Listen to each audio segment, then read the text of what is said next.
আজকের এই ভিডিওতে আমরা জানব এমন বড় 10টি গুনাহ যেগুলোর ব্যাপারে কোরআন ও হাদিসে কঠিন সতর্কতা এসেছে। এই পাপগুলো শুধু আখিরাতেই নয়, দুনিয়ার জীবনকেও অশান্ত করে দিতে পারে। এই গুনাহগুলো আমরা অনেকেই প্রতিদিন করে ফেলি, কিন্তু বুঝতেও পারি না। আজকের এই ভিডিওটি শেষ পর্যন্ত দেখুন, কারণ এর মধ্যে এমন কিছু সতর্কতা আছে যা আপনার জীবন বদলে দিতে পারে।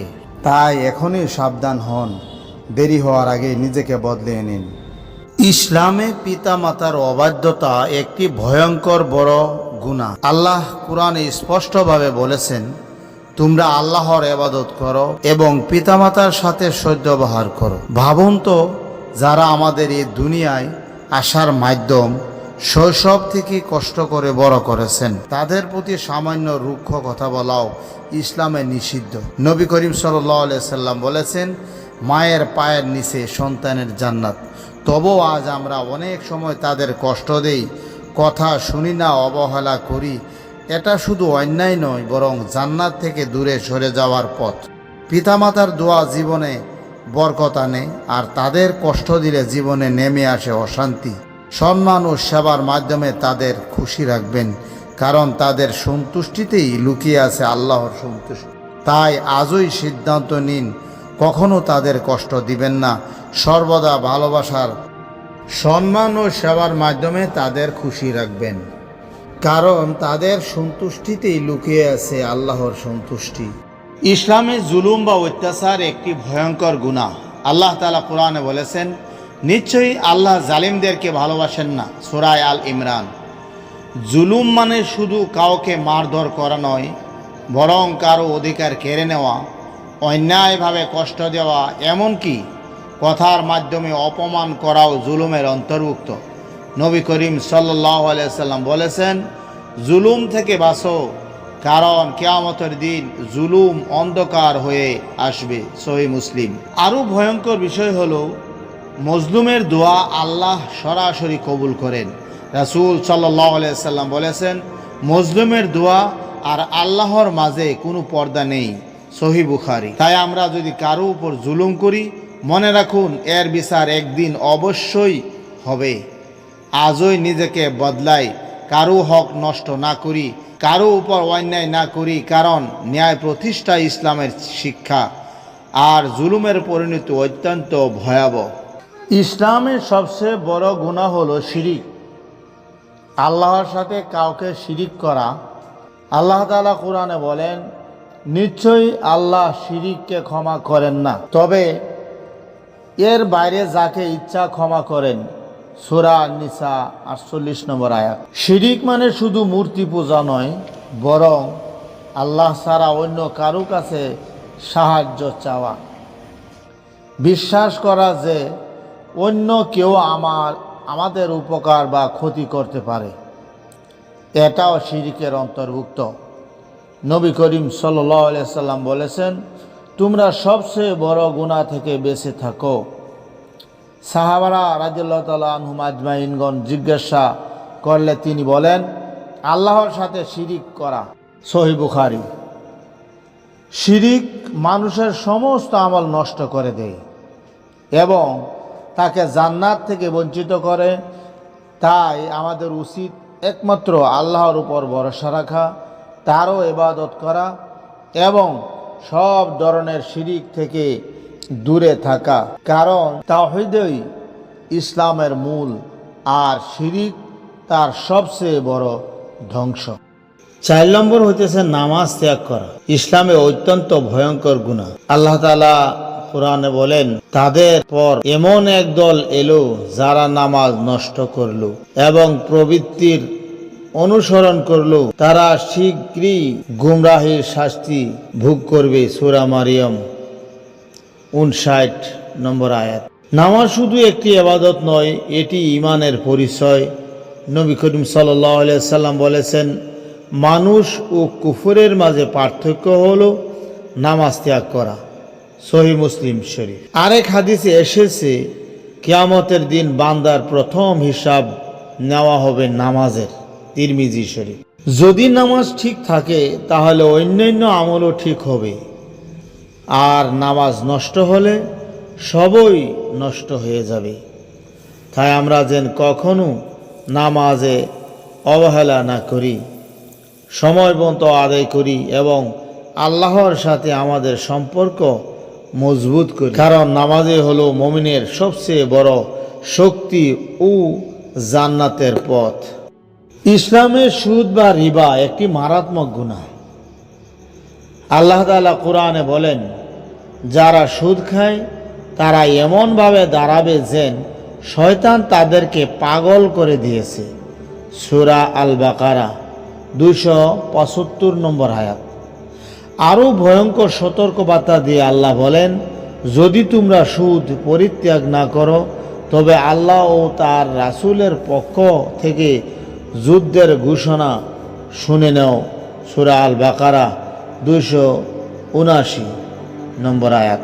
নবী করিম সাল্লাল্লাহু আলাইহি সাল্লাম সুদ গ্রহণকারী, প্রদানকারী, লেখক ও সাক্ষী সবাইকে অভিশাপ দিয়েছেন। সহিহ মুসলিম।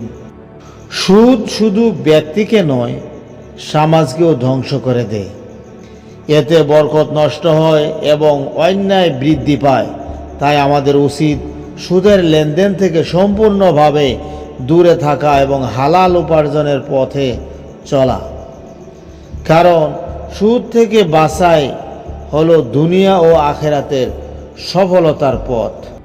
ইসলামে জিনা বা ব্যভিচার একটি মারাত্মক ও জঘন্য গুনাহ।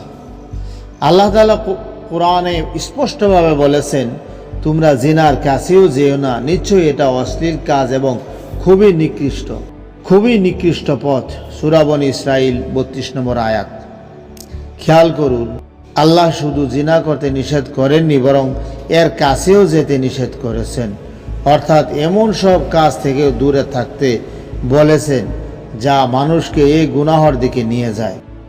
নবী করিম সাল্লাল্লাহু আলাইহি সাল্লাম বলেছেন, চোখের জিনা হলো দেখা, কানের জিনা হলো শোনা, জিহ্বার জিনা হলো কথা বলা। সহিহ মুসলিম। জিনা মানুষের ঈমানকে দুর্বল করে দেয়, সমাজে অশান্তি ছড়ায় এবং পরিবার ধ্বংস করে দেয়। এই গুনাহর কারণে দুনিয়ার লাঞ্ছনা এবং আখিরাতে কঠিন শাস্তি রয়েছে।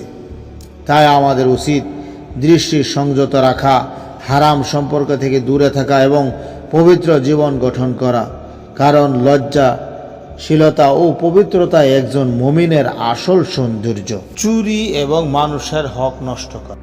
ইসলামে চুরি এবং মানুষের হক নষ্ট করা মারাত্মক অপরাধ। আল্লাহ তাআলা কোরআনে বলেন, তোমরা পরস্পরের সম্পদ অন্যায়ভাবে ভক্ষণ করো না।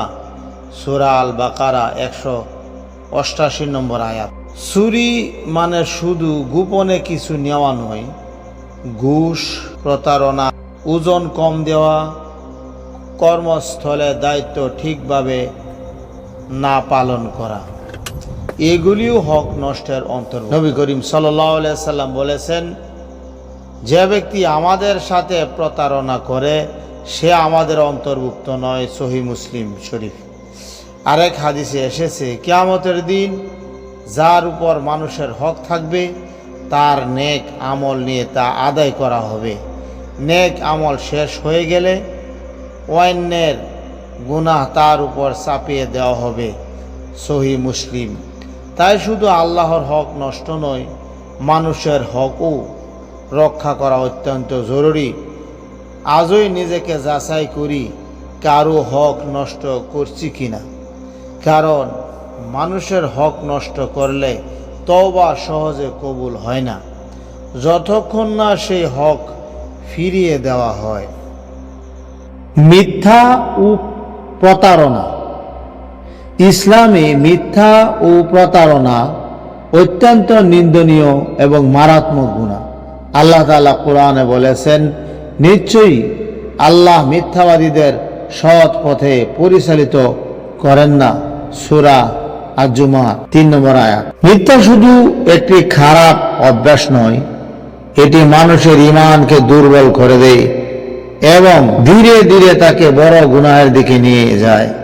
নবী করিম সাল্লাল্লাহু আলাইহি সাল্লাম বলেছেন, সত্যবাদিতা মানুষকে নেকির দিকে নিয়ে যায় আর নেকি জান্নাতের দিকে নিয়ে যায়, আর মিথ্যা মানুষকে পাপের দিকে নিয়ে যায়, আর পাপ জাহান্নামের দিকে নিয়ে যায়। সহিহ বুখারী ও মুসলিম। আরেক হাদিস, রাসূল সাল্লাল্লাহু আলাইহি সাল্লাম বলেছেন, ব্যবসা, কথা বা যে কোনো কাজে প্রতারণা করা হলে তা মানুষের অধিকার নষ্ট করে এবং সমাজে অবিশ্বাস সৃষ্টি করে। তাই আমাদের উচিত সব সময় সত্য কথা বলা, আমানত রক্ষা করা এবং প্রতারণা থেকে সম্পূর্ণ দূরে থাকা, কারণ সত্য ও সততাই একজন মুমিনের পরিচয়। যে ব্যক্তি আমাদের সাথে প্রতারণা করে সে আমাদের অন্তর্ভুক্ত নয়। সহিহ মুসলিম। আত্মীয়তার সম্পর্ক ছিন্ন করা। ইসলামে আত্মীয়তার সম্পর্ক ছিন্ন করা একটি বড় গুনাহ। আল্লাহ তাআলা কোরআনে বলেন, তোমরা কি এমনই যে যদি তোমাদের কর্তৃত্ব দেওয়া হয় তবে তোমরা পৃথিবীতে অশান্তি সৃষ্টি করবে এবং আত্মীয়তার বন্ধন ছিন্ন করবে? সূরা মুহাম্মদ 22 নম্বর আয়াত। আত্মীয়তার সম্পর্ক বজায় রাখা শুধু সামাজিক দায়িত্ব নয়, এটি ইবাদতের অংশ। নবী করিম সাল্লাল্লাহু আলাইহি সাল্লাম বলেছেন, যে ব্যক্তি আত্মীয়তার সম্পর্ক ছিন্ন করে সে জান্নাতে প্রবেশ করবে না। সহিহ বুখারী ও মুসলিম। আরেক হাদিসে এসেছে, যে চায় তার রিজিক বৃদ্ধি পাক এবং আয়ুতে বরকত হোক সে যেন আত্মীয়তার সম্পর্ক বজায় রাখে। সহিহ বুখারী। আজ অনেকেই ছোট ছোট কারণে আত্মীয়দের সাথে সম্পর্ক ভেঙে ফেলে, কথা বলা বন্ধ করে দেয়, খোঁজ খবর নেয় না। এটা ইসলামের দৃষ্টিতে অত্যন্ত নিন্দনীয়। তাই আমাদের উচিত আত্মীয়দের সাথে সম্পর্ক ভালো রাখা, ক্ষমা করা এবং যোগাযোগ বজায় রাখা, কারণ আত্মীয়তার সম্পর্ক বজায় রাখায় দুনিয়া ও আখিরাতের সফলতার পথ। গীবত বা পরনিন্দা। ইসলামে গীবত বা পরনিন্দা একটি জঘন্য গুনাহ। গীবত মানে হলো কারো অনুপস্থিতিতে এমন কথা বলা যা সে শুনিলে কষ্ট পায়। আল্লাহ তাআলা কোরআনে বলেন, তোমাদের কেউ কি তার মৃত ভাইয়ের মাংস খেতে পছন্দ করবে? নিশ্চয় তোমরা তা ঘৃণা করো। সূরা হুজরাত 12। এই আয়াতের মাধ্যমে বোঝানো হয়েছে গীবত করা যেন মৃত ভাইয়ের মাংস খাওয়ার মতো ভয়ঙ্কর। নবী করিম সাল্লাল্লাহু আলাইহি সাল্লাম বলেছেন, তুমি যদি তোমার ভাইয়ের এমন দোষ বলো যা তার মধ্যে আছে তবে তা গীবত, আর যদি না থাকে তবে তা অপবাদ। সহিহ মুসলিম। গীবত মানুষের নেক আমল ধ্বংস করে দেয় এবং সম্পর্ক নষ্ট করে। অনেক সময় আমরা বুঝতেও পারি না কখন গীবতে লিপ্ত হয়ে যাচ্ছি।